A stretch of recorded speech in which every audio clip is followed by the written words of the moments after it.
санкции Совета Федерации России, ратифицированных Федеральным собранием 22 февраля сего года договоров о дружбе и взаимопомощи МОИ. Поясню. Все военнослужащие украинской армии, которые выполнят это требование. Oke baik, assalamualaikum warahmatullahi wabarakatuh teman-teman. Terima kasih telah mengklik video ini dan selamat datang di Teman Cerita Channel. Pada tanggal 24 Februari kemarin tahun 2022, Rusia melancarkan serangan ke Ukraina. Hal ini menjadi pembahasan serta menjadi pemberitaan internasional yang sangat luar biasa.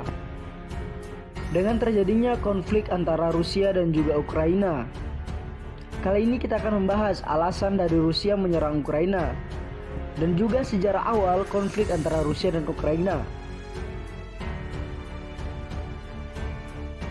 Untuk itu kepada teman-teman yang belum subscribe, mohon untuk subscribe dan nyalakan tombol loncengnya agar teman-teman bisa mendapatkan info terbaru dari Teman Cerita.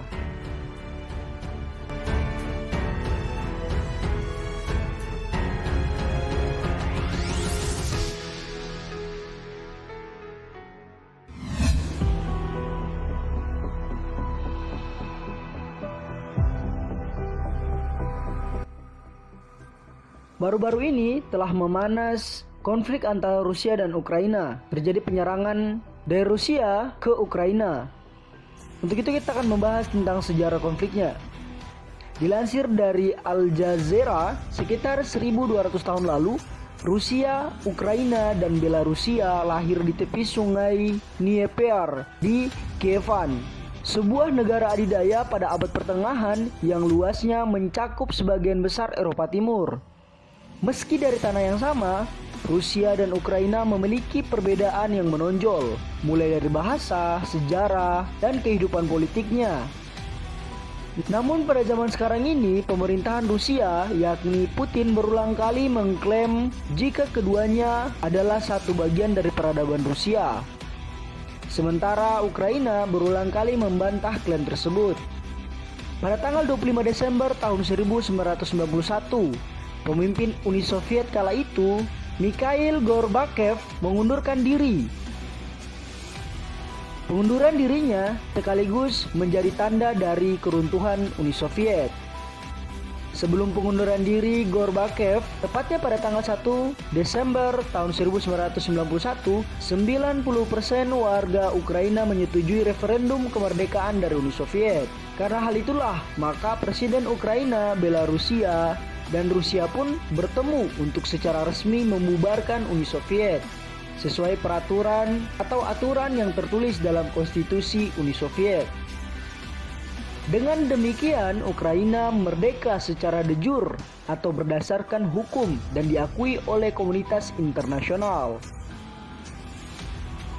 Setelah Ukraina merdeka, hubungannya dengan Rusia mulai memanas saat Viktor Yushchenko terpilih menjadi presiden Ukraina pada tahun 2005. Selama periode kepemimpinan Yushchenko, Ukraina cenderung mendekat ke Uni Eropa ketimbang ke Rusia. Hal inilah yang kian memanaskan hubungan keduanya.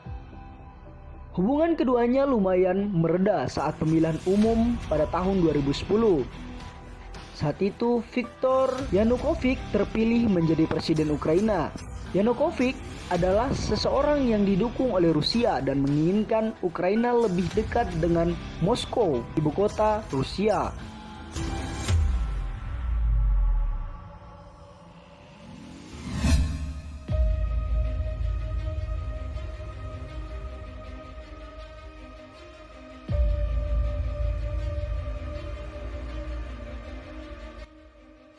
Dengan merebaknya protes di ibu kota Kiev pada November tahun 2013, kala itu massa menentang keputusan Yanukovych yang menolak kesepakatan integrasi ekonomi yang lebih besar dengan Uni Eropa. Seperti yang telah dijelaskan sebelumnya, kepemimpinan Yanukovych cenderung dekat dengan Rusia. Inilah yang menjadikan ia menolak integrasi ekonomi dengan Uni Eropa. Setelah tindakan keras oleh pasukan keamanan, masa unjuk rasa justru bertambah dan konflik pun semakin meningkat. Puncaknya adalah pada Februari tahun 2014, saat parlemen Ukraina melengsarkan Yanukovych dari jabatannya. Pelengseran Yanukovych ini menyebabkan konflik dalam pemerintahan Ukraina. Pemerintahan terbagi menjadi dua kubu, yakni pendukung Uni Eropa dan pendukung Rusia. Pendukung Uni Eropa berasal dari masyarakat dan politisi Ukraina daratan, sedangkan pendukung Rusia berasal dari masyarakat dan politikus Crimea, sebuah semenanjung di kawasan Lautan Hitam. Awal 2014, Crimea meminta bantuan Rusia untuk menyelesaikan konflik di dalam negerinya. Pemerintahan Rusia pun menerima permintaan tersebut dan mengirimkan pasukannya untuk menduduki Crimea. Hal tersebut Rusia lakukan lantaran letak geopolitik Crimea yang strategis dan bisa dimanfaatkan Rusia untuk memperkuat pengaruh di kawasan Eropa Timur dan Timur Tengah.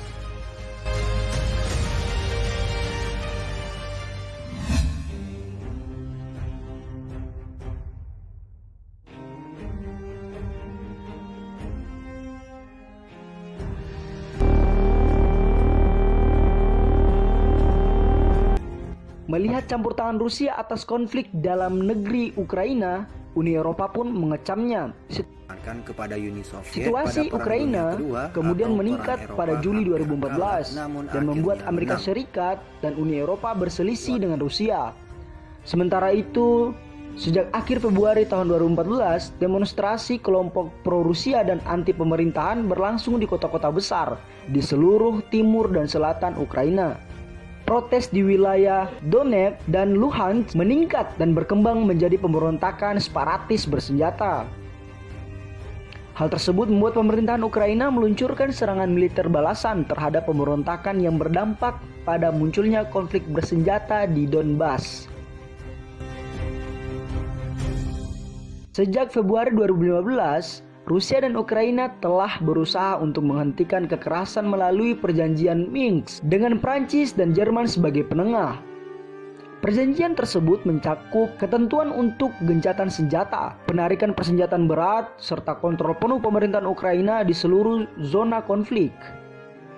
Namun, upaya damai ini gagal dan konflik bersenjata di Donbas masih terus berlangsung hingga saat ini.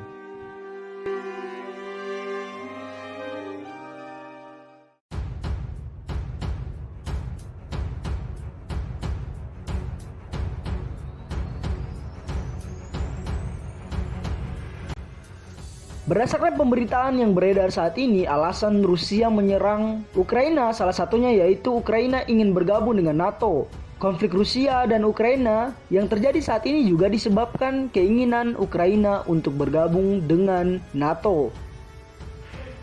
Keinginan Ukraina tersebut semakin memicu ketegangan antara keduanya.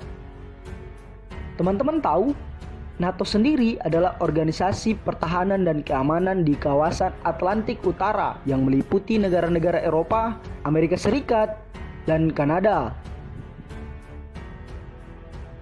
Ada juga beberapa negara bekas Uni Soviet yang menjadi bagian dari NATO seperti Lithuania, Estonia, dan Latvia.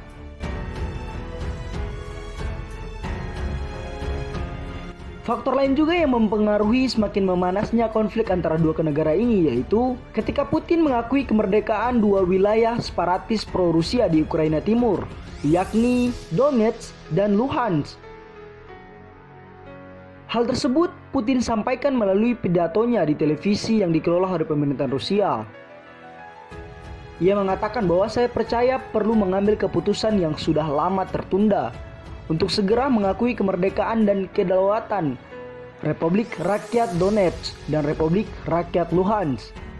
Putin kemudian melanjutkan dalam pidatonya bahwa Barat telah meludahi masalah keamanan Rusia selama bertahun-tahun dengan memindahkan NATO ke timur serta menempatkan infrastruktur militer lebih dekat dengan perbatasan Rusia.